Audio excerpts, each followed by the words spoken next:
जननी जन्मभूमिश्च स्वर्गादपि गरीयसी।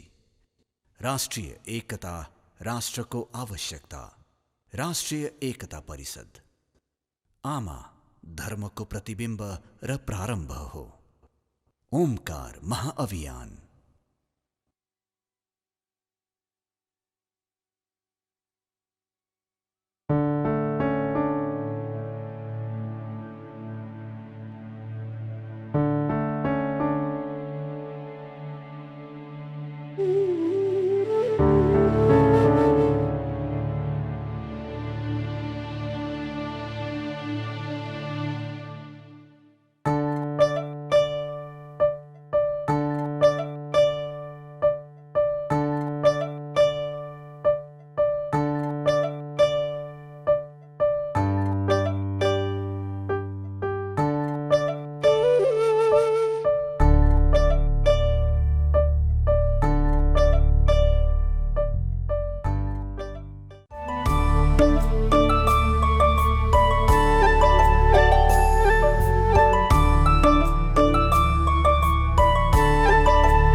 देश अहिले कार्यपालिका र नगरपालिका बीचको सेटिङ र त्यसले निम्ति आएको घटनाक्रममा दौडिरहेको छ। यो सेटिङको समर्थन वा विरोधमा जे जस्ता परिदृश्यहरू देखिँदैछन्, पक्कै राष्ट्रका लागि यो सुखद सङ्केत भने होइन। यस्तै राजनीतिक घटनाक्रम र परिदृश्य राज्यको हरेक निकायको प्राथमिकतामा पर्दा अन्य मुद्दाहरू ओझेलमा पर्न सक्छन्। पहुँच र शक्तिको आडमा सदियौँदेखि आवाजविहीन र निमुखाहरू पछि पारिँदै आएका छन्। यसमा आधा आकाश ओगट्ने नारी पनि पर्दछन्। पुरुष प्रधान सोच वा अन्य कुनै कारण पनि हुन सक्छन्। नेपालमा नारीमाथि अन्याय र अत्याचारको श्रृङ्खला लामै छ। नारीमाथिको थिचोमिचो नेपालमा मात्र होइन दर्शक महानुभावहरू, संसारभरि नै कुनै प्रकारले कायम नै छ। यिनै नारीमाथि हुने अन्याय, अत्याचार र उत्पीडन विरुद्ध आवाज उठाउँदै उनीहरूले भोगिरहेको समस्यालाई सार्वजनिक बहसमा ल्याउँदै उनीहरूलाई न्याय दिने बाटोतर्फ लैजाने सहयात्री कार्यक्रम हो मिसन जननी जयते। हामी पीडित र समस्यामा परेका महिलाहरूको मुद्दालाई मात्र उठाउँदैनौँ, मुद्दाको आम बहससँगै समाधानको उपाय पनि खोज्नेछौँ कार्यक्रम मिसन जननी जयतेमा। नमस्कार, स्वागत छ कार्यक्रममा। म एनी कुँवर।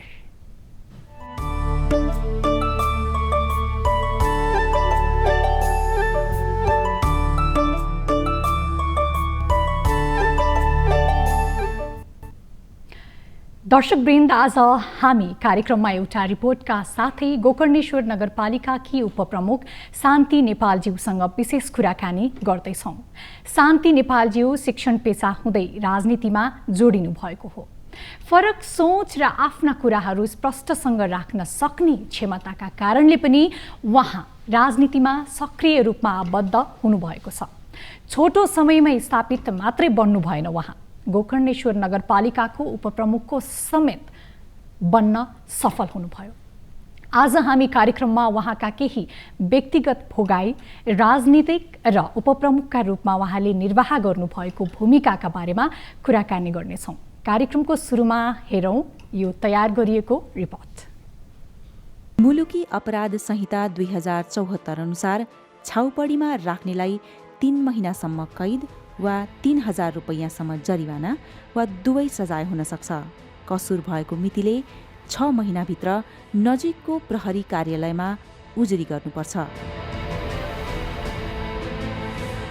बाल विवाह गर्ने गराउनेलाई 3 वर्षसम्म कैद र 30,000 रुपैयाँसम्म जरिवाना हुन्छ। बहुविवाह गर्ने वा गराउने व्यक्तिलाई 1 वर्षदेखि 5 वर्षसम्म कैद र 10,000 रुपैयाँदेखि 50,000 रुपैयाँसम्म जरिवाना हुनेछ। थाहा पाएको मितिले 3 महिनाभित्र उजुरी दिइसक्नुपर्छ। मन्जुरी बिना विवाह गराएमा कसुर गर्ने व्यक्तिलाई 2 वर्षसम्म कैद र 20,000 रुपैयाँसम्म जरिवाना हुन्छ।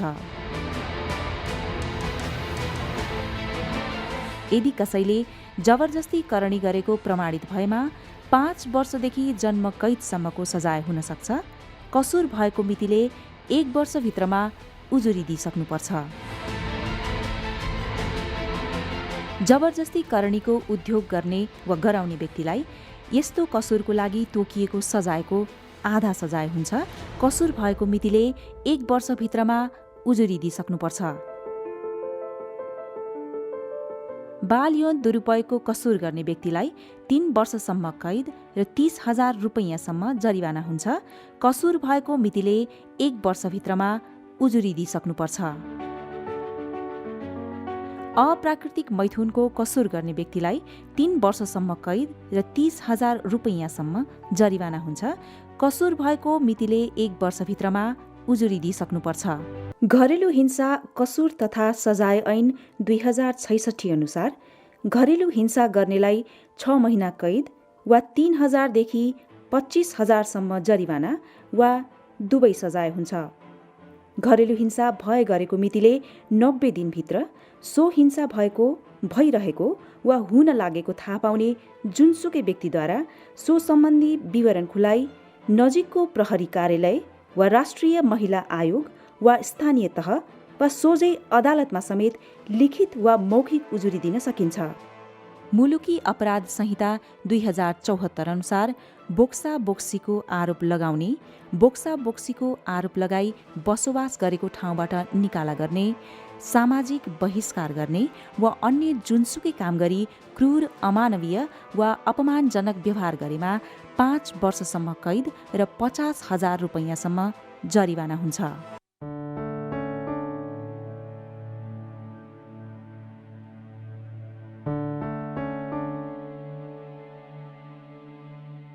बिस्तारै नेपाली समाजमा महिला सशक्तिकरणको दिशामा गइरहेको छ। यसको उदाहरणको रूपमा देशका विभिन्न क्षेत्रका स्थानीय तहहरूमा जनप्रतिनिधिहरूको रूपमा देखिएको महिलाहरूको उपस्थितिलाई पनि लिन सकिन्छ। देशकै सङ्घीय राजधानी रहेको काठमाडौँ जिल्लामा विभिन्न नगरपालिकाहरूमा उपप्रमुखका रूपमा महिला जनप्रतिनिधिहरू रहेका छन्। त्यसमध्येकी एक हुनुहुन्छ गोकर्णेश्वर नगरपालिकाका उपप्रमुख शान्ति नेपालज्यू।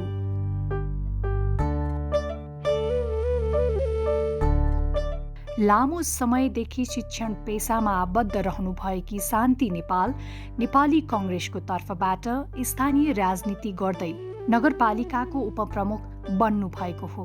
उहाँ बाल्यकालदेखि नै राजनीतिक छत्रछायामा हुर्किनु भएको थियो। प्रहरी पेसामा आबद्ध उहाँका पिता सनातन ढुङ्गाना जागिरे जीवनपछि नेपाली कङ्ग्रेससँग नजिक हुनुहुन्थ्यो। उहाँको घरमा बिपी कोइराला, गणेशमान सिंह जस्ता दिग्गज नेताहरू पुग्ने गर्नुहुन्थ्यो।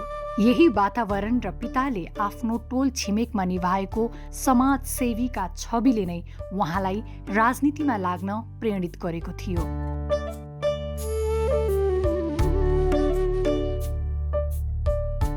उपप्रमुखको रूपमा उहाँ एक कर्मठ, जुझारु र महिला मुद्दालाई कसैसँग सम्झौता नगरी निरन्तर आवाज उठाउने एक योद्धाको रूपमा पनि स्थापित भइसक्नु भएको छ।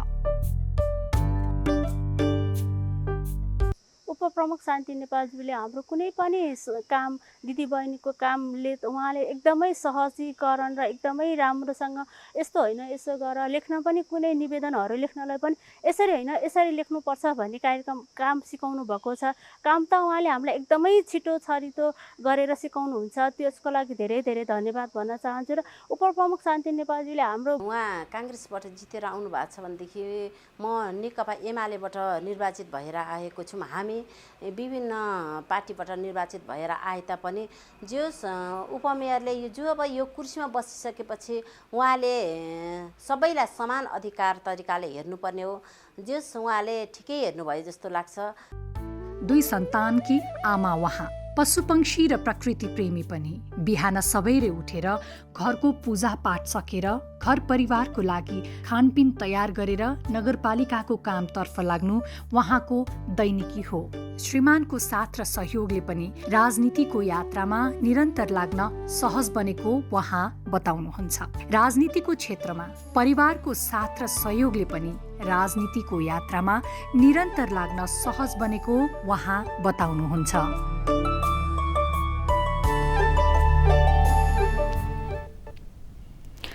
दर्शक महानुभावहरू, यो रिपोर्ट हेरिसकेपछि अवश्य पनि यहाँहरूले गोकर्णेश्वर नगरपालिकाकी उपप्रमुखको बारेमा केही न केही जानकारी त पक्कै पनि पाउनुभयो होला।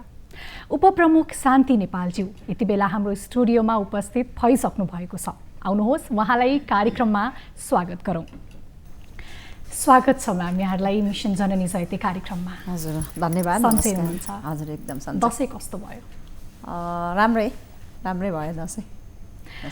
यो महिलाहरूलाई विशेष गरी आमालाई, एउटा सासूलाई बुहारी जस्तो होइन, हामी महिलाहरूलाई चाहिँ समाज राजनीति भन्ने कुरामा आउनलाई धेरै चुनौती हुन्छ।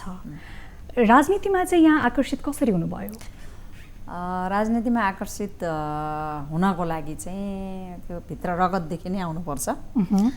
मेरो पनि त्यस्तै नै छ इतिहास। म चाहिँ सबैजनालाई भन्नुपर्दाखेरि चाहिँ म गर्वे काङ्ग्रेस भनेर चाहिँ भन्न रुचाउँछु। गर्वदेखि नै मेरो चाहिँ रगतमा चाहिँ त्यो राजनीतिको त्यो आएको हुनाले चाहिँ नि म गर्वे काङ्ग्रेस नै भन्न चाहन्छु र म काङ्ग्रेससँग आस्था राख्ने व्यक्ति पनि भएको कारणले गर्दा मैले भने। र मेरो घर परिवार सबै सम्पूर्ण भनौँ न, मेरो बुवाले चाहिँ नि त्यो घरको वातावरण देखेर मलाई चाहिँ नि बच्चैदेखि नै मैले थाहा पाएदेखि नै म चाहिँ नि त्यतातिर घुलमिल भएको कारणले गर्दाखेरि र मेरो बुवाको घरमा, मेरो आफ्नो बुवाको घरमा चाहिँ राजनीतिक लिडरहरू आउनुहुन्थ्यो। पहिला आउनुहुन्थ्यो अरे, हामी नजन्मिँदाखेरि नै आउनुहुन्थ्यो अरे। त्यो कारणले गर्दाखेरि पनि उहाँहरूको त्यो इतिहास भन्दै गर्दाखेरि बिपी गणेशमानज्यूहरूको नामहरू लिँदाखेरि आउनुहुन्थ्यो। र सुन्दरीजलमा हाम्रो के अरे बिपी गणेशमानलाई त्यहाँ सुन्दरीजलको जेलमा राख्दाखेरि को इतिहासहरू उहाँहरूले चाहिँ नि खानासाना पुर्याउन जाने भन्ने कुराहरू गर्नुहुन्थ्यो।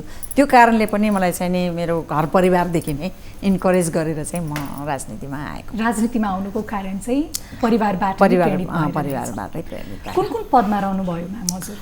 म खासमा भन्नुपर्दाखेरि राजनीतिमा सक्रिय भूमिका भनौँ न, अब हामीले अलिअलि जान्दाखेरि नै, जस्तै यो 36 सालमा बहुदल निर्दल भन्ने आयो। 36 सालमा नै यो निलोले चाहिँ बहुदल लिएर आउँछ भन्ने नजान्दै पनि निलो रिबन बाँधेर हामी कुदेका थियौँ त्यति बेला। र त्यहीदेखि नै मलाई चाहिँ सक्रिय भूमिका निर्वाह गर्दै त्यतिखेर जानिएन। सबैजनाको लैलैमा लागेर निलो सबैजना मेरो बुवाहरू, अब दाजुभाइ, त्यहाँको सबै परिवार भनौँ न, अब गाउँलेहरू, दाजुभाइ, त्यहाँ दिदीबहिनीहरू सबैजना चाहिँ नि त्यो निलो रिबन बाँधेर कुदेको देखेर हामी पनि कुदेका थियौँ। त्यो बेलादेखि नै मलाई चाहिँ नि अलिकति प्रेरणा मिलेर हामी अगाडि राख्दै 46-47 सालको आन्दोलनमा थोरै चाहिँ नि अगाडि बढ्यो। त्यसपछि 49 सालदेखि सक्रिय भएर म चाहिँ 53 सालमा महिला सङ्घको एकाइ महिला सङ्घको चाहिँ नि अध्यक्ष भएँ त्यो गोकर्णमा। अनि 57-58 सालमा आइसकेपछि मैले बिस्तारै 10औँ 11औँ अधिवेशनमा भाग लिँदै 12औँ अधिवेशनमा महाधिवेशन प्रतिनिधि भएँ। महाधिवेशन प्रतिनिधि पनि हामीलाई चाहिँ नि निर्वाचित गरेर लिएर आइएको थियो। त्यति बेला पनि भोटै दिएर चाहिँ हामीलाई निर्वाचित गराएर आउनु परेको थियो।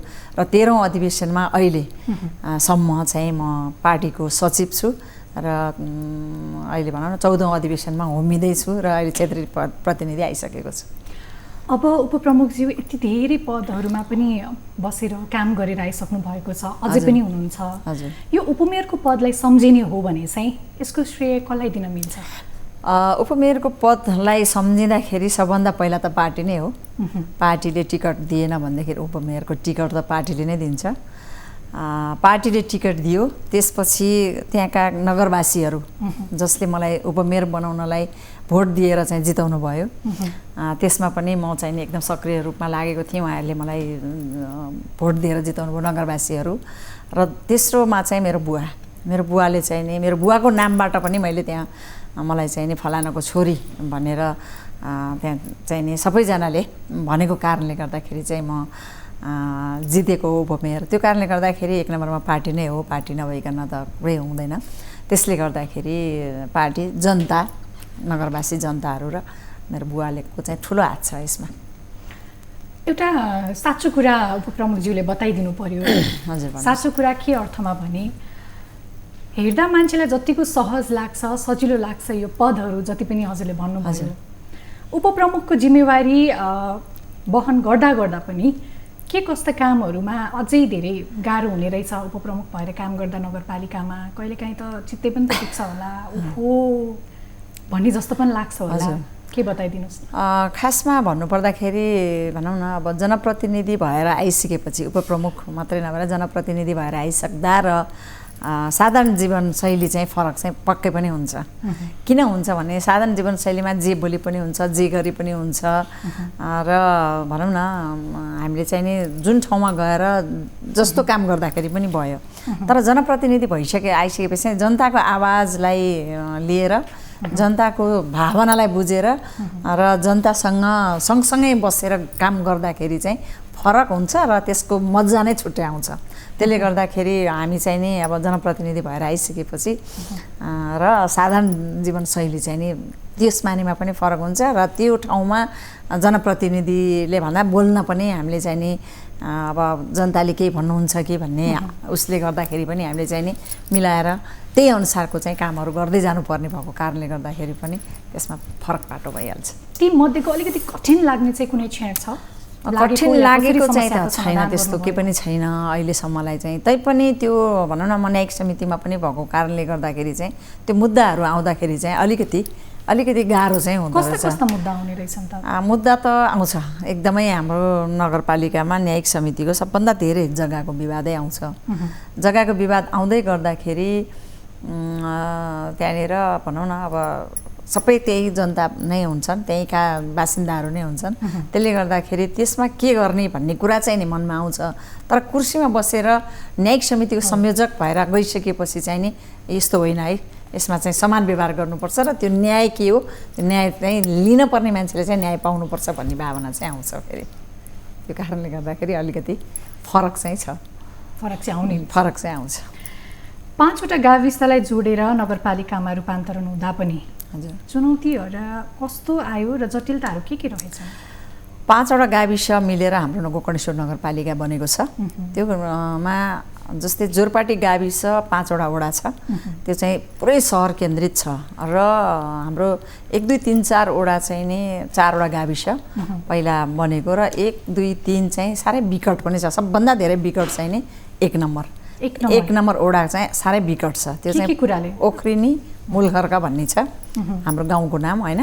त्यसले गर्दा त्यो चाहिँ साह्रै विकट छ। जस्तै अब यहाँबाट जाँदा त्यहाँ बाटोहरू बनाउन नसक्नु, त्यहाँनिर अब टाढा छ, टाढा भएको कारणले गर्दाखेरि पनि। र एउटा सबभन्दा अप्ठ्यारो चाहिँ म यहीँबाट म के भन्न चाहन्छु भनेदेखि हाम्रो सङ्घीय सरकार छ, सङ्घीय सरकार र प्रदेश सरकार पनि छ।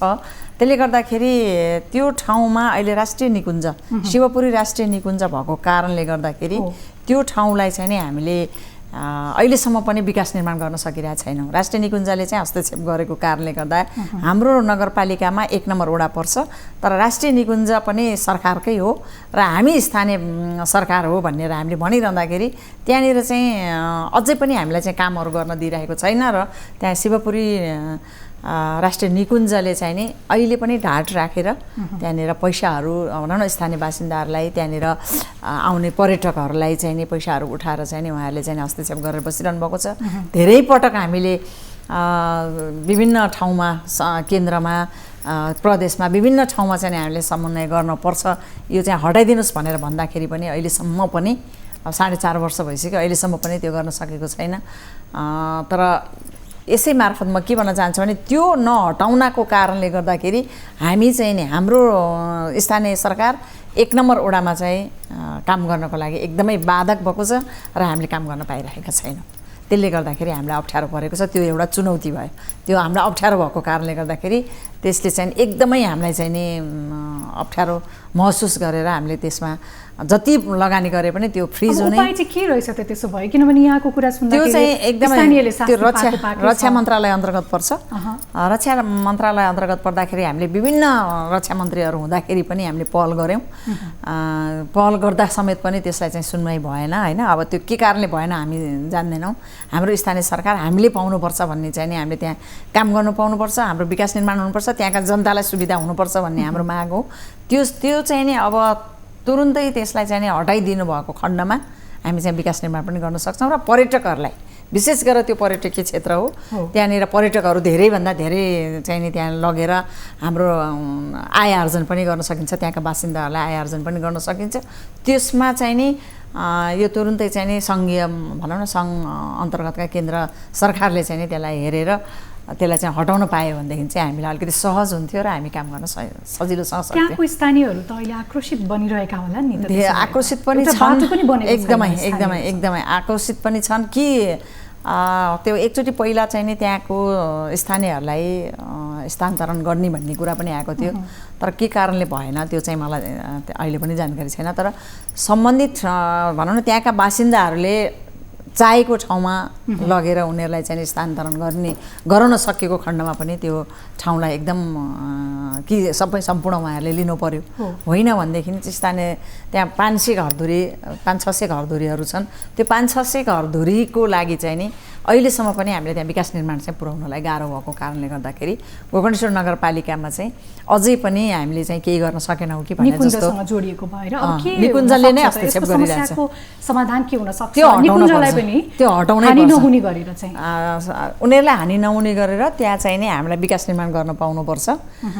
त्यहाँनिर गएको पर्यटकहरूलाई चाहिँ नि उहाँहरूले चाहिँ जुन भनौँ न शुल्कहरू उठाइरहनु भएको छ त्यो शुल्कहरू उठाउनको लागि पनि स्थानीय सरकारसँग समन्वय गरेर के उठाउनु पर्यो। होइन भनेदेखि त्यो उठाउन चाहिँ नि हामीले नदिने भन्ने कुराहरू चाहिँ भइरहेको छ। तर उहाँहरूले मान्नुभएको छैन। पक्कै पनि यो समस्याको समाधान छिटो होस्। हजुर, हामी प्रत्यक्ष प्रसारणबाट यही कामना गर्छौँ र दर्शकले हेरिरहनु भएको छ, यतिखेर आम जनताले हेरिरहनु भएको छ भने पनि यो तपाईँले जति पनि उठाउनु भएको समस्याको समाधान निकुञ्जलाई पनि हानि नहुने गरेर त्यहाँको स्थानीयले पनि उहाँहरूको समस्याको समाधान छिटो गर्नुपर्छ। उपप्रमुखज्यू, यहाँसँग न्यायिक समितिको जिम्मेवारी पनि छ। न्यायका बाधक के हुन सके अहिलेसम्म न्यायको लागि, न्याय दिनको लागि के कुराहरू चाहिँ बाधक बनिरहेका छन्? अब बाधक भनेको त सबभन्दा ठुलो कुरो भने ऐन नै होला जस्तो लाग्छ मलाई। किनभने ऐन नै बनेको छैन। होइन, ऐन नै बनेको छैन। त्यो ऐन नबनेपछि बाधक त भइहाल्यो। कसरी काम गर्ने भन्ने कुरा हुँदो रहेछ कि हामीले स्थानीय तहमा कार्यविधि बनाइरहेछौँ। त्यो कार्यविधि मात्रै पर्याप्त होइन। त्यसले गर्दाखेरि हामी ऐन बनाउनको लागि संविधानले स्थानीय सरकार सञ्चालन ऐनमा चाहिँ नि ऐन बनाउन सक्ने छ भनेर दिएको छ। तर त्यहाँनिर एउटा कज पनि राखिएको छ र हामीले ऐन बनाउँदै गर्दाखेरि त्यो स्वतः खारेज हुने भनेर भनेको छ। त्यसले गर्दाखेरि हामी कार्यविधि बनाइरहेका छौँ होइन। त्यो ऐनमा के गर्नुपर्छ भन्ने कुरा चाहिँ नि नभएको कारणले गर्दाखेरि अलिकति अप्ठ्यारो भएको छ।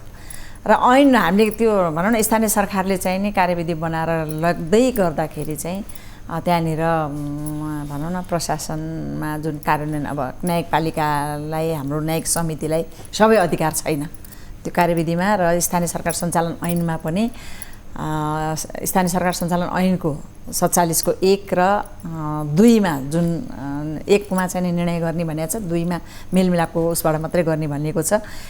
त्यो दुईटामा चाहिँ अझै पनि पर्याप्त मात्रामा छैन। किन छैन भनेदेखि हामीले काम गर्दै जाँदाखेरि अनुभवको कुरा नै यो गर्दै जाँदाखेरि चाहिँ त्यहाँनिर सबै अधिकारहरू त्यहाँनिर व्याख्या छैन। त्यो व्याख्या नभएको कारणले गर्दाखेरि पनि हामीलाई अप्ठ्यारो भइरहेको छ। र त्यो व्याख्या चाहिँ नि भएदेखि यो गर्न सजिलो हुन्छ भन्ने कुरा पनि हो। र अर्को चाहिँ नि के हो भनेदेखि हामीले जुन हामीलाई अधिकार नभएको कुराहरू छ नि त्यो अधिकार नभएको कुरा जुन प्रशासनलाई छ, मेयर साहबलाई छ, दुवैजनालाई त्यो अधिकारको चाहिँ नि कार्यान्वयनको पाटो चाहिँ अलिकति ढिला हुन्छ क्या। त्यो हामीले निर्णय गरेर पठाउँछौँ, फैसला गरेर पठाउँछौँ र त्यसको कार्यान्वयन अलिकति ढिला हुने कारणले गर्दाखेरि चाहिँ अनि अलिकति अप्ठ्यारो महसुस हुने चाहिँ त्यसले पनि हुन्छ। कस्ता कस्ता ऐनहरू बन्यो भने सहज हुन्थ्यो त न्यायको लागि? सहज भनेको त्यही हाम्रो स्थानीय सरकारसँग समन्वय गरेर संविधानसँग मिल्ने र हाम्रो नगर भनौँ गोकर्णेश्वर नगरपालिका मात्रै नभनिकन मैले 753वटा नगरपालिकाको आफ्नो स्थानको लाई समेटेर बनाउनुपर्छ। जस्तै मेरो नगरपालिका हो भनेदेखि मेरो गोकर्णेश्वर नगरपालिकाको त्यो सबैजना समेट्नु पर्यो र त्यहाँ के कस्तो बाधा अड्चन के कस्तो ऐन कानुन बनाउनुपर्छ त्यो ठाउँलाई मध्यनजर गरेर बनाउनुपर्छ। भनेपछि त्यहाँको भूगोल पर्यावरणदेखि लिएर एकदम, हैन सबै, जनमानसको सबै, आवश्यकतादेखि लिएर एकदम। समस्यादेखि लिएर सबै त्यसलाई समेट्नुपर्छ। ऐन बनोस् एकदम, पक्कै पनि त्यसरी यो बनाउनुपर्छ। नभएर नै कति कुराहरू पनि बिग्रिन्छ त्यसले हैन? यथार्थ अलग हुन्छ ऐन एउटा बन्छ अर्को व्यवहारिक काम कसरी रूपमा गर्ने? जति बोलिन्छ त्यो कानुन पल्टाएर हेर्दाखेरि त्यसले गाह्रो हुन्छ। पक्कै पनि यो कुरा पनि पुग्नेछ एकदम, हामी एकदम, आशा गरौँ। एकदम। उपप्रमुखज्यूसँग एकदमै रोचक कुरा भइरहेको छ तर अहिले चाहिँ हामी छोटो एउटा विश्राम लिन्छौँ र विश्रामपछि फेरि उहाँसँग धेरै रोचक प्रसङ्ग र प्रश्नहरू छन् हामी जोड्ने नै छौँ। अहिलेलाई छोटो विश्राम।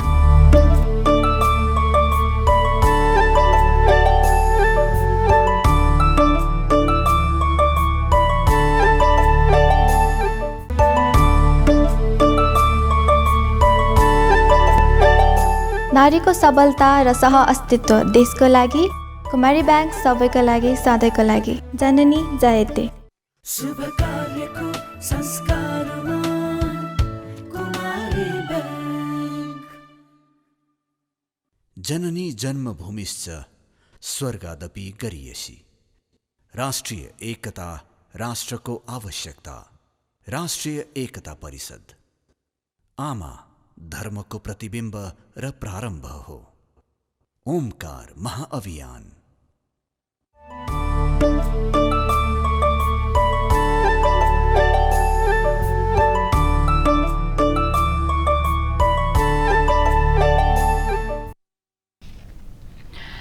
विश्रामपछि पुनः स्वागत छ दर्शक महानुभावहरू। आज हामीसँग कुराकानी गर्नको लागि गोकर्णेश्वर नगरपालिकाकी उपप्रमुख शान्ति नेपालजी हुनुहुन्छ। अब उहाँसँगको रोचक कुराकानीलाई हामी निरन्तरता दिँदैछौँ। काठमाडौँ भन्ने बित्तिकै धेरै फोहोर मैलाको समस्या बारम्बार आइरहन्छ। शास्ति पनि त्यत्तिकै छ, यहाँलाई थाहा नै होला। काठमाडौँको फोहोरलाई चाहिँ व्यवस्थापनको समस्याको न्यूनीकरण गर्नको लागि चाहिँ यहाँहरूले नमुना योजनाको बारेमा पनि के गर्नुभएको छ कि जस्तो लाग्यो? यसको बारेमा अलिकति जानकारी दिनुहोस् न।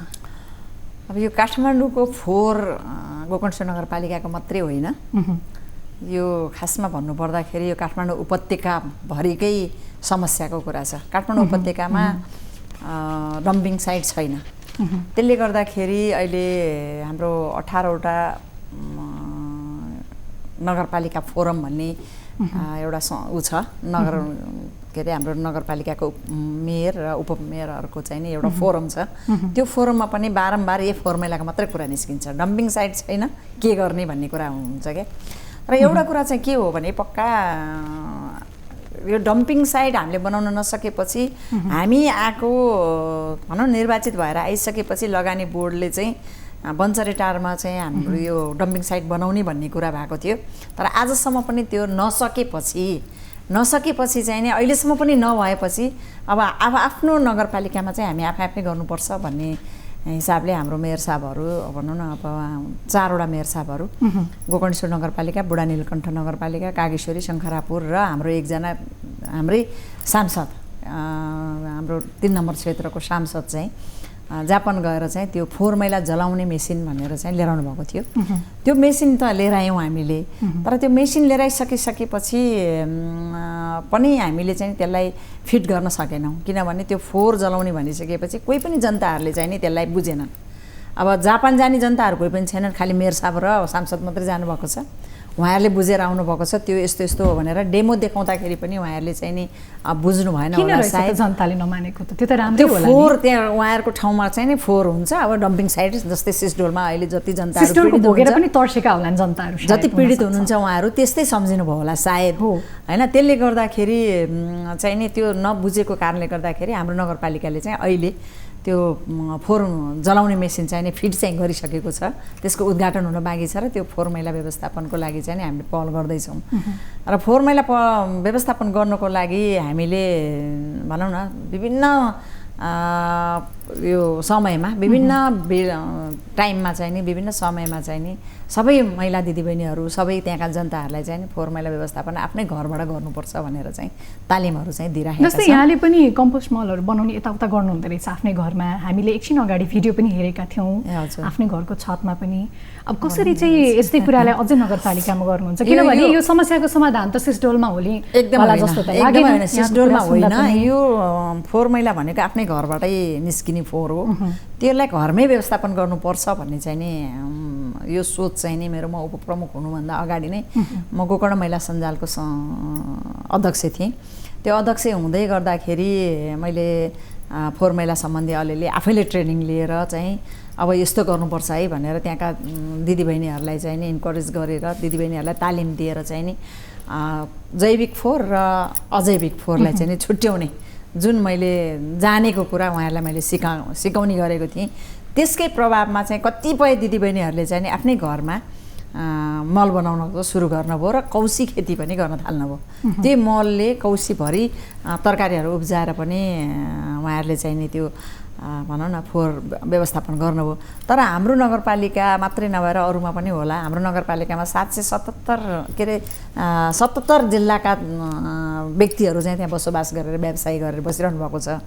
सबैजनाको आफ्नो घर छैन, त्यसले गर्दा अब घरपेटी भनौँ न घर भाडामा बस्नुहुन्छ होइन, त्यो भाडामा बस्ने व्यक्तिहरूलाई चाहिँ अलिकति कठिन छ त्यो फोहोरले गर्दाखेरि। किनभने घरपेटीहरूले चाहिँ नि आफ्नो त बनाइरहनु भएको छ, उहाँहरूले कहाँ लगेर त्यसलाई फ्याँक्ने त समस्या त छँदैछ। त्यसले गर्दाखेरि तर हामीले घरमा बस्ने व्यक्तिहरूलाई पनि र भाडामा बस्ने व्यक्तिहरूलाई पनि त्यसरी तालिम दिँदै गर्दाखेरि त्यो ठाउँ चाहिँ फेरि भनौँ न आफ्नो घरमा चाहिँ नदिने हुँदो रहेछ क्या फोहोर राख्नको लागि, त्यो मल बनाउनको लागि। त्यसले गर्दाखेरि अलिकति समस्या छ। तैपनि हामीले चाहिँ नि विभिन्न चरणमा विभिन्न ठाउँमा चाहिँ नि अब तपाईँहरू आफै व्यवस्थापन गर्नुहोस्, फोहोर मैला व्यवस्थापन गर्नुहोस् र कौशी खेती गर्नुहोस् भनेर हामीले हिजो अस्ति मात्रै एउटा कार्यक्रम गरेर कौशी खेती गर्नको लागि चाहिँ नि एक घरलाई थोरै लगानी पनि गरेका छौँ होइन महिला दिदीबहिनीहरूलाई। त्यसले गर्दाखेरि पनि केही हदसम्म अब चाहिँ फोहोर व्यवस्थापन हुन्छ जस्तो मलाई लाग्छ र त्यो फोहोर जुन जलाउने मेसिन छ त्यो पनि अब छिट्टै नै हाम्रो सुचारू हुन्छ। पक्कै पनि अब सिस्टोलको फोहोर को समस्याको समाधान नहुने भयो, त्यो नहुँदाखेरि काठमाडौँमा फोहोर थुप्रिने भयो। त्योभन्दा त बरु मल बनाएर आफ्नै घरमा जलाएर हुन्छ कि जैविक अजैविक बनाएर यहाँको जस्तो उपाय नै अपनाउने बेस्ट होला जस्तो लाग्छ। हजुर, मैले चाहिँ त्यसरी गरेको छु, मल बनाएको छु र त्यो गमलामा अब म कहाँ अलिकति बाँदरहरू धेरै आउने भएको हुनाले तरकारी चाहिँ मैले त्यति लगाउन सकेको छैन, बाँदरलेहरू खान्छ।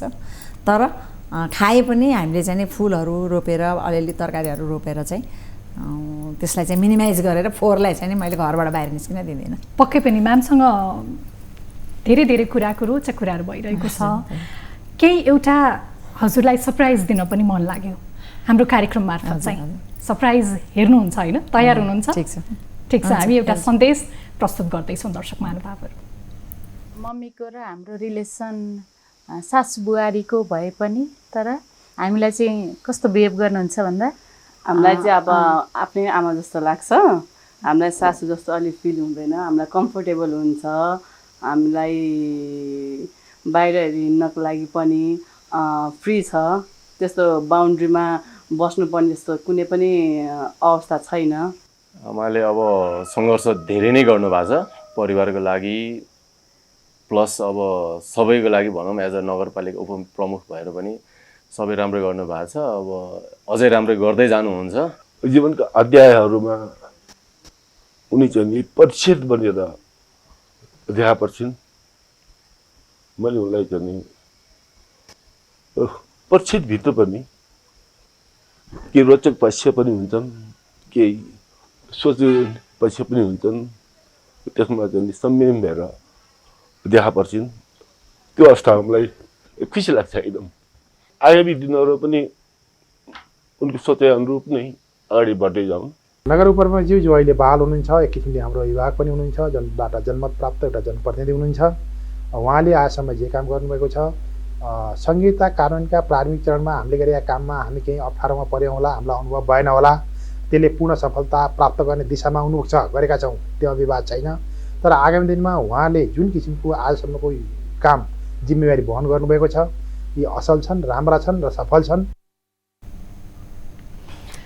कस्तो लाग्यो यहाँलाई यो सन्देश? राम्रो छ, ठिकै छ, तर मलाई थाहा थिएन। ठिक छ। श्रीमानको साथ सपोर्ट कतिको रह्यो यो जिन्दगीको यात्रामा, राजनीतिको यात्रामा भनौँ? राजनीति र जिन्दगीको यात्रामा श्रीमानको सपोर्ट नभइदिए भए म आज यो ठाउँमा आउने थिएन। उहाँले मेरो 2वटा छोराहरू थिए, सानो बच्चाहरूलाई मैले बच्चाहरू छोडेर हिँड्थेँ, उहाँले हुर्काउनुहुन्थ्यो। त्यो कारणले गर्दाखेरि पनि म उहाँको पनि एकदम प्रेरणाको स्रोत हुनुहुन्छ।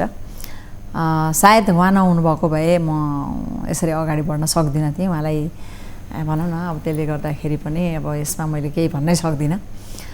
म चाहिँ एकदमै उहाँको उसमा चाहिँ एकदम खुसी छु र एकदमै मलाई धेरै सहयोग गर्नुभएको छ। धेरै मलाई चाहिँ नि वातावरण खुल्ला गरिदिनु भएको छ।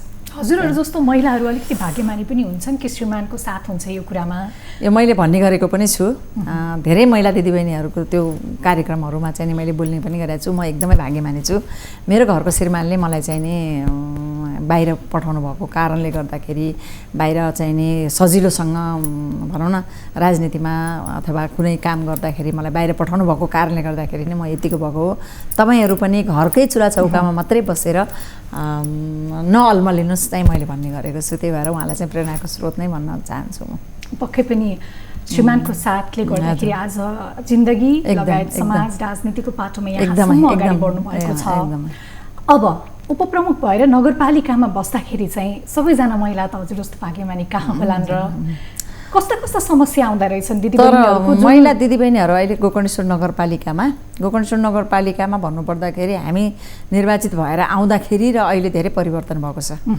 त्यसमा चाहिँ म आफैलाई गर्व पनि गर्छु। पहिला चाहिँ कस्ता समस्या आउँथ्यो नगरपालिकामा? नगरपालिकामा भन्दा पनि महिला दिदीबहिनीहरू नै खोज्नु पर्थ्यो। पहिला सुरुमा नगरपालिकामा हामी निर्वाचित भएर गइसकेपछि महिला दिदीबहिनीहरूलाई आऊ, तपाईँहरूले यस्तो काम गर्नुपर्छ, खुलेर नआउने, तपाईँहरू यसो गर्नुपर्छ, आउनुहोस् भनेर हामीले चाहिँ बोलाउनु पर्थ्यो। तर अहिले चाहिँ नि हामीले धान्न नसक्ने अवस्था भएको छ क्या, दिदीबहिनीहरू त्यस्तरी आउनु भएको छ। पहिलाको एकचोटि सम्झौँ न, कसरी तपाईँहरूले बोलाउनुहुन्थ्यो, कस्ता समस्या लुकाउँथे रहेछ? पहिला समस्या लुकाउने भन्दा पनि उहाँहरू घरबाट बाहिर ननिस्किने, हामीलाई श्रीमानले पठाउनुहुन्न, सासूले पठाउनुहुन्न, कसले पठाउनुहुन्न, यस्तै गरेर बच्चाहरू छन्, बच्चाहरूलाई हेर्नुपर्छ भन्ने कुराहरू चाहिँ गर्नुहुन्थ्यो उहाँहरूले होइन। अहिले चाहिँ नि अब हामी आइसकेपछि चाहिँ अथवा भनौँ न म आइसकेपछि चाहिँ महिला दिदीबहिनीहरू तपाईँहरू आउनुहोस्, तपाईँहरूको घर मात्रै होइन, तपाईँहरू अब राजनीति, आर्थिक, सामाजिक राजनीतिमा पनि होमिनुपर्छ। तपाईँहरूले चाहिँ नि नगरपालिकामा जति पनि बजेटहरू छन् महिलाहरूको होइन, महिलाहरूको लागि पनि बजेटहरू छ र विकास निर्माणको सँगसँगै तपाईँहरूले गर्न सक्नुहुन्छ, तपाईँहरू आउनुहोस् भनेर हामीले चाहिँ नि इन्करेज गर्दा अहिले चाहिँ नि धेरै दिदीबहिनीहरू चाहिँ नि मलाई खुसी लाग्छ, एकदमै अगाडि आउनुभएको छ। उहाँहरूले काम पनि गर्नुभएको छ। हाम्रो नगरपालिकाको बजेट अनि उहाँहरूले नै तिर्नुभएको करले नै उहाँहरूले चाहिँ नि अहिले आफ्नो उद्योगहरू खोलेर बस्नुभएको छ। त्यहाँनिर चाहिँ नि भनौँ न विभिन्न किसिमका आय आर्जन सिपमूलक तालिम लिएर चाहिँ नि अहिले धेरै उद्योगहरू पनि खोलेर बस्नुभएको छ। त्यस्तै गरेर अब हामीले यतिसम्म गरेका छौँ कि त्यो महिला दिदीबहिनीहरूलाई अगाडि बढाउनको लागि तपाईँहरू ऋण लिएर काम गर्नुहोस्, हामी नगरपालिकाले ब्याज समेत तिर्दिन्छ भनेर सुद्धा पनि भनेका छौँ। हामीले उद्योग खोलेर उद्योग सञ्चालन गर्नलाई अहिले सिप धेरैजनालाई सिकायौँ, अब उद्योग सञ्चालन गर्नुहोस् भनेर हामीले त्यस्तो योजना पनि लिएर आएर महिला दिदीबहिनीहरूलाई चाहिँ दिएका छौँ। आइरहनु भएको छ, गरिरहनु भएको छ, खुसी लाग्छ। महिला दिदीबहिनीहरूको एकदमै खुसी लाग्छ, गरिरहनु भएको छ।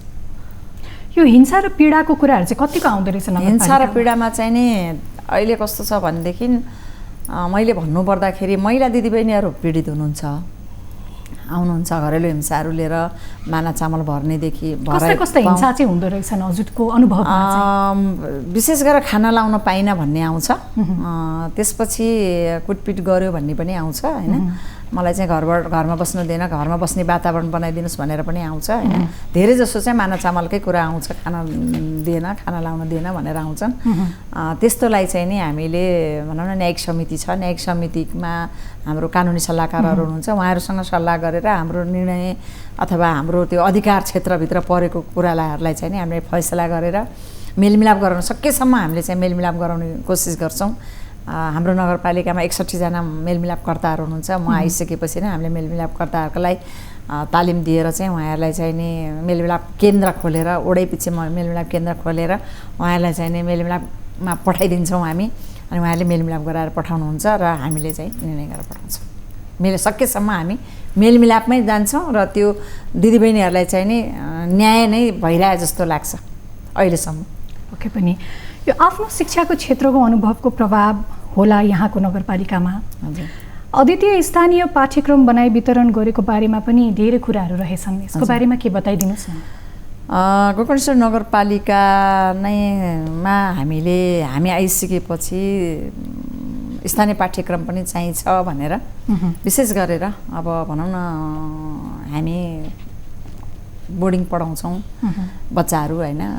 स्थानीय तहमा सामुदायिक विद्यालयहरू हुन्छ, सामुदायिक विद्यालयमा भन्दा पनि बोर्डिङमा बढी बच्चाहरूलाई चाहिँ नि त्यो भनौँ वातावरण चाहिँ उहाँहरूको आफ्नो लगानी गरेर बोर्डिङ खोलिरहेको हुन्छ, प्राइभेट स्कुलहरू खोलिरहेको हुन्छ। त्यो स्कुलमा बढी चाहिँ नि सेवा सुविधाहरू सम्पन्न भएको कारणले गर्दाखेरि त्यहाँ आकर्षण भएको कारणले गर्दा को बाबुआमालाई चाहिँ नि राम्रो स्कुलमा पढाउन मन लाग्दैन र त्यो कारणले गर्दा बोर्डिङमा जाने र सामुदायिक विद्यालयलाई चाहिँ नि कम विद्यार्थीहरू हुने भएको कारणले गर्दाखेरि बोर्डिङमा चाहिँ इङ्ग्लिस मात्रै धेरै राम्रो हुने, इङ्ग्लिस भएपछि मेरो बच्चा चाहिँ एकदम ठुलो हुने भने जस्तो सोच्ने कारणले हो कि भन्ने मनोभावना जस्तो बुझेर हामीले चाहिँ नि नेपाली पनि चाहिन्छ। नेपाली भयो भनेदेखि अथवा हाम्रो धर्म संस्कृतिलाई जोगाउनको लागि हाम्रो स्थानीयमा के छ त त्यसलाई चिनारी गराउनुपर्छ भन्ने हेतुले चाहिँ हामीले स्थानीय पाठ्यक्रम सञ्चालन गर्नको लागि 76 सालदेखि नै लागू हुने गरेर 1 क्लासदेखि 8 क्लाससम्म एउटा स्थानीय पाठ्यक्रम सञ्चालन गऱ्यौँ। त्यहाँभित्र चाहिँ सबै नगरपालिका, त्यो हाम्रो नगरपालिकाको सबै क्षेत्र धर्म संस्कृति त्यो भनौँ न विभिन्न किसिमका सबै भूगोलदेखि लिएर वन जङ्गल सबैलाई नै समेटेर हामीले चाहिँ नि त्यसमा राखेका छौँ र त्यसमा राख्दै गर्दाखेरि उहाँहरूले पढ्नुहुन्छ। त्यो पढिसकेपछि आफ्नो नगरपालिका चिनिन्छ र यो गराउँदै गर्दाखेरि सामुदायिक विद्यालयलाई हामीले निःशुल्क दिने गरेका थियौँ, निःशुल्क दिइरहेका पनि छौँ र यसपालिबाट चाहिँ हामीले प्राइभेट स्कुलहरूलाई पनि निःशुल्क वितरण गर्ने भनेर 83 वटा संस्थागत विद्यालयलाई पनि हामीले चाहिँ यसपालिबाट निःशुल्क हाम्रो स्थानीय तहको पाठ्यक्रम चाहिँ वितरण गर्ने भएका छ। एकदमै राम्रो यो जुन तपाईँहरूले पाठ्यक्रमको बारेमा नगरपालिकाले पहल चाल्नुभएको एकदमै राम्रो पहल पनि लाग्यो, किनभने आजको समयमा यहाँको कुरा सुन्दा लाग्यो कि हामीले विदेशको शिक्षा भन्दा आफ्नो मौलिक शिक्षा, नैतिक शिक्षा नै भुलिसकेका छौँ। हामी धर्म संस्कृतिलाई पनि जगेर्ना गर्नुपर्छ भनेर विभिन्न मठ मन्दिरलाई पनि अहिलेसम्म कुनै पनि धर्मको मठ मन्दिरहरू जुनसुकै आस्थामा रहेका धर्ममा रहेका व्यक्तिहरूको मठ मन्दिरहरू भनौँ न अब गुम्बा भयो, बौद्ध गुम्बा भयो, नेपालीको हिन्दूहरूको चाहिँ मन्दिरहरू भयो, चर्चहरू भयो, मस्जिदहरू भयो, यो सबैलाई हामीले समान व्यवहार गरेर सबै धर्म संस्कृतिलाई जगेर्ना गर्नुपर्छ भनेर चाहिँ हामी लागि परेका छौँ र त्यही अनुसारले हामीले बजेटहरू विनियोजन गर्ने गरेका छौँ। जहाँ अप्ठ्यारो पर्छ मन्दिर, चर्च, मस्जिदहरू होइन, गुम्बाहरू जहाँ छ त्यहाँ चाहिँ हामीले बनाउँदै हिँडेका छौँ। यस्तो जुन यो पाठ्यक्रम बनाउने कुराहरू छ, यो चाहिँ अन्य नगरपालिकाहरूले पनि गर्नुभएको छ यो पहल?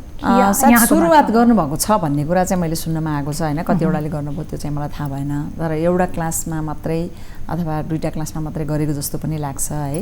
त्यो चाहिँ मलाई त्यति भएन। अहिले चन्द्रा गिरीले पनि कागेश्वरीले पनि गरेको छ भन्ने जस्तो चाहिँ लागेको छ मलाई, तर 1 क्लासदेखि 8 क्लाससम्म चाहिँ सायद छैन होला, मलाई जहाँसम्म लाग्छ हाम्रो नगरपालिका मात्रै पहिलो 1 नम्बरमै छ। अझै भइदिए राम्रो। अझ सबै 753 वटा पालिकाहरूले चाहिँ आफ्नो स्थानीय पाठ्यक्रमलाई चाहिँ नि बनाउनुपर्छ र त्यहाँको आफ्नो स्थानको र आफ्नो भनौँ न त्यहाँको केटाकेटीहरूलाई चाहिँ नि आफ्नो बालबालिकाहरूलाई चाहिँ नि त्यो ठाउँको पहिचान चाहिँ दिलाउनुपर्छ।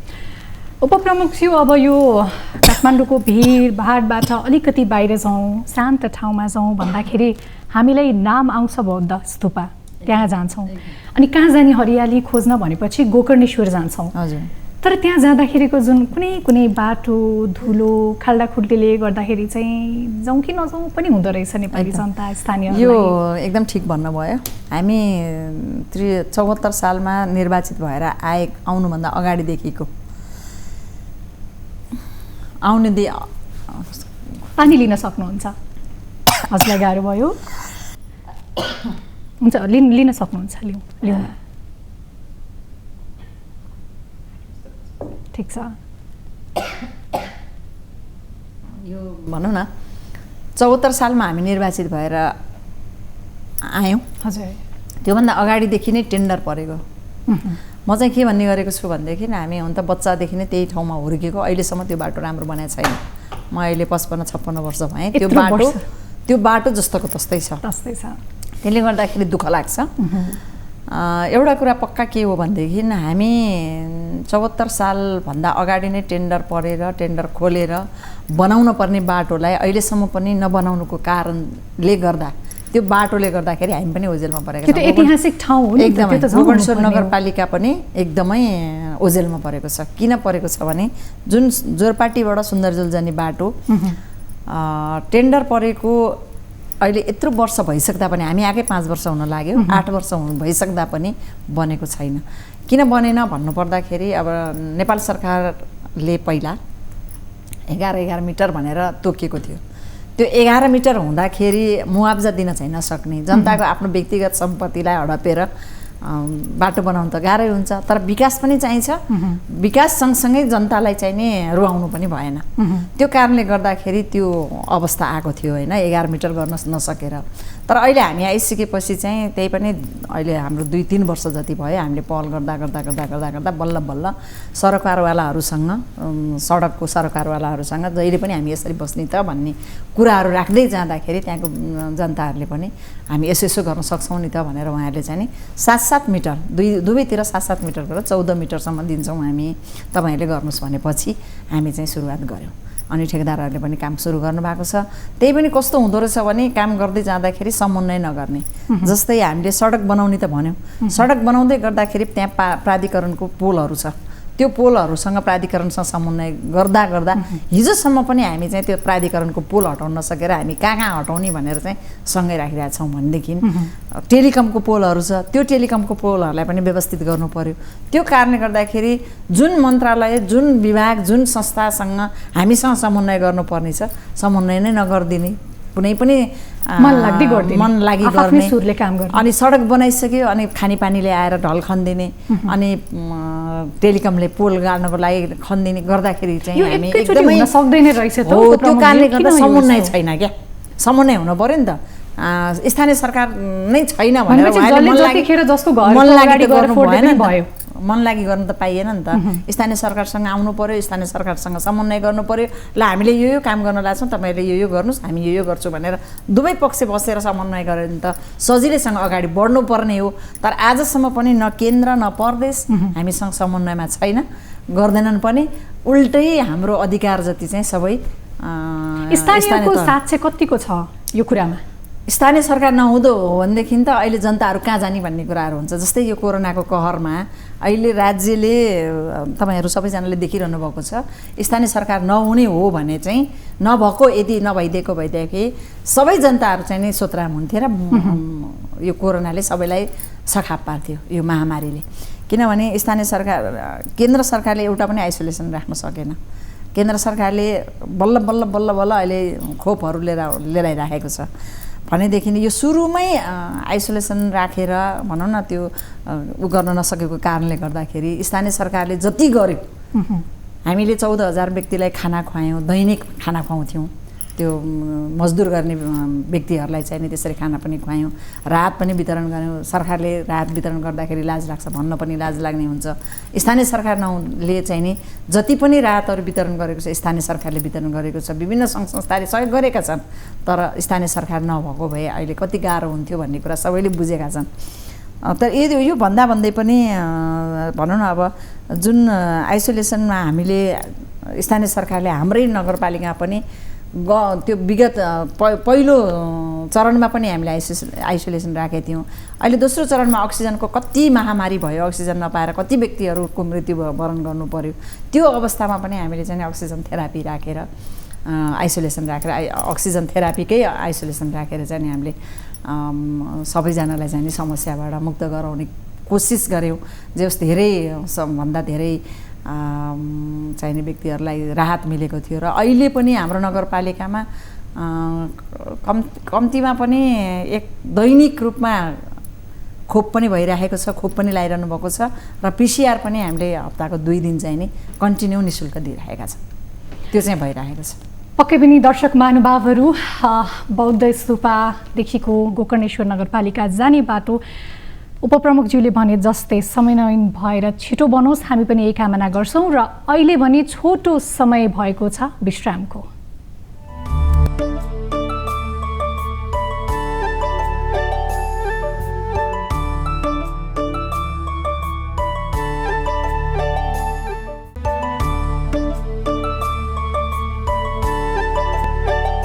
नारीको सबलता र सह अस्तित्व देशको लागि, कुमारी ब्याङ्क सबैको लागि सधैँको लागि। जननी जयते।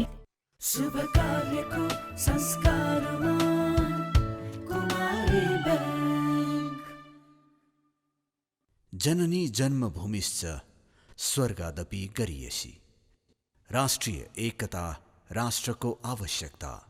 राष्ट्रिय एकता परिषद। आमा धर्मको प्रतिबिम्ब र प्रारम्भ हो। ओमकार महाअभियान।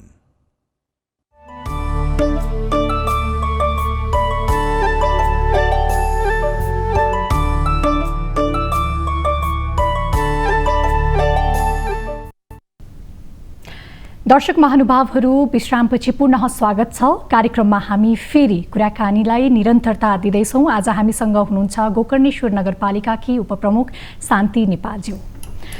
उपप्रमुखज्यू, यो 3 तहको सरकार र सांसदहरूको उपस्थितिले जनसरोकारका विषयहरूको सेवा प्रदान गर्न सहजता र जटिलता के कस्ता पाइँदो रहेछन्? यो 3 तहको सरकार भन्ने बित्तिकै अब सङ्घ, प्रदेश, स्थानीय सरकारै हो। सबभन्दा भनौँ न अब सङ्घ, प्रदेश पनि छ, हामी कहाँ पनि सांसदहरू हुनुहुन्छ। त्यसले गर्दाखेरि स्थानीय सरकारले हालेको बजेट र सङ्घ प्रदेशको सांसदहरूले हालेको बजेटमा अलिकति चाहिँ कता के नमिला जस्तो चाहिँ मलाई चाहिँ अनुभव हुन्छ। त्यो गर्दै गर्दाखेरि अब भनौँ न हाम्रो त्यो अघि कुरा गरेको जस्तै बाटोकै कुरा गर्दाखेरि पनि सङ्घमा पनि हाम्रो सङ्घीय सांसद हुनुहुन्थ्यो, प्रदेश सांसद हुनुहुन्थ्यो। उहाँहरूले त्यो बाटोको लागि पनि धेरै पहल गर्नु भएन जस्तो मलाई लाग्छ क्या। हुन त जहिले पनि उपमेयरले चाहिँ मलाई मात्रै भन्नुहुन्छ उहाँले, तर उहाँहरू आफै कामहरू गर्दै जाँदाखेरि गर्नुपर्ने 11 मिटरै भनेर बस्ने, जनताहरूलाई मुआवजा नदिने, जनताहरूको काम नगर्ने, त्यसले गर्दाखेरि जनताहरूको बाटोलाई चाहिँ नि त्यो बाटो चाहिँ जनताहरू पनि मर्कामा नपरुन् र बाटो पनि बनोस् भनेर हाम्रो पहलमा हामीले गरेको उसमा अहिले चाहिँ नि बाटोहरू धमाधम बनिँदैछ होइन, धमाधम गर्दै हुनुहुन्छ अहिले, ठेकेदारहरूले गर्दैछन्। त्यसले गर्दाखेरि केही हदसम्म त्यसमा पनि समस्या भएको छ। र सङ्घबाट आएको जुन बजेट हुन्छ नि सांसद कोष, त्यो सांसद कोषबाट आएको बजेटहरूले पनि र प्रदेशबाट आएको बजेट पनि मलाई चाहिँ कस्तो लाग्छ भनेदेखि उहाँहरूले लौ त भन्यो भने एकै ठाउँमा हालेर चाहिँ नि एउटा देखिने ठाउँ बनाइदिनु पर्ने थियो, तर त्यस्तो नगरेर उहाँले 1 लाख, 2 लाख, 10 लाख यस्तो गरेर सांसदले दिने पनि त्यसरी चाहिँ वितरण गर्नुहुन्छ। त्यसले गर्दाखेरि अलिकति कता चित्त नबुझ्ने हुन्छ। त्यो 1 लाख, 2 लाख, 5 लाख, 10 लाख भनौँ न 1 करोड त नगरपालिकाले नै हालिरहेछ नि, तर उहाँले चाहिँ एकै ठाउँमा एकमुष्ट हालेर एउटै कामलाई राम्रोसँग एकै ठाउँमा गरेको भएले अहिले 3 वर्ष 4 वर्ष भइसक्यो सांसदहरू काम गर्नु छ धेरै, तर बजेटको अभावमा काम हुँदैन हो। अब त्यो चाहिँ मलाई थाहा छैन, दिन खोजेर नखोजेर त म जान्दिनँ होइन, तर भनौँ न 2 लाख सांसद कोषबाट पनि 2 लाख 10 लाख 1 लाखसम्म पनि परेको छ क्या। त्यो सबै गर्ने फेरि नगरपालिकाबाटै हो, उहाँले नगरपालिकाबाट नै विनियोजन गर्नुपर्ने हुन्छ। त्यो कारणले गर्दाखेरि अलिक कता तालमेल नमिलेको हो कि जस्तो पनि मलाई लाग्छ। उहाँहरूले चाहिँ एकै ठाउँमा यो ठाउँमा चाहिँ नि राम्रो गरौँ, यसलाई चाहिँ नि देखिने गरौँ भनेर चाहिँ नि कहिले पनि भएन। 3 वर्ष भयो उहाँहरू पनि आउनुभएको, 3.5 वर्ष त भइसक्यो होइन, त्यस्तो गरिदिएको भए राम्रो हुन्थ्यो। अनि उपप्रमुखज्यू, यो विभिन्न तहमा चाहिँ सरकारहरू बनेका छन्, अनि गाउँ सिंहदरबार भनिन्छ नि, गाउँमा सिंहदरबार पुगेको छ कि छैन रहेछ त? पुग्न त पुगेको छ, तर अधिकार जति अझै सिंहदरबारमै छ क्या। किन गएन त? स्थानीय सरकार छ, सिंहदरबार हो होइन, स्थानीय सरकार छ, गाउँ गाउँमै सिंहदरबार हो भनेर चाहिँ नि हामीले भनिराखेका छौँ। तर धेरै कटौती गरिसकेका छ, अधिकारहरू धेरै कटौती गरेको छ, सङ्घले नै लिएको छ। जस्तै जिल्ला समन्वय समिति हुँदैन भनेको थियो, शिक्षाको पनि कटौती गरेको छ, जिल्ला समन्वय समितिको कटौती गरेको छ होइन जिल्लाले। अनि त्यसपछि स्वास्थ्यको पनि त्यस्तै छ। त्यसले गर्दा विभिन्न किसिमका उसले गर्दाखेरि चाहिँ नि अधिकार जति चाहिँ धेरैभन्दा धेरै अधिकार चाहिँ सङ्घले नै तानिसकेका छ।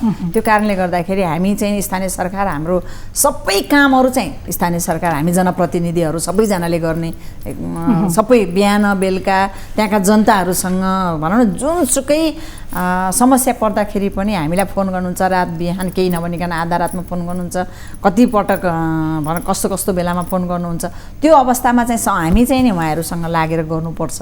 तर सङ्घ अधिकार जति चाहिँ उता कटौती गरेर हामीलाई चाहिँ नि अलिकति वञ्चित चाहिँ गरेको छ।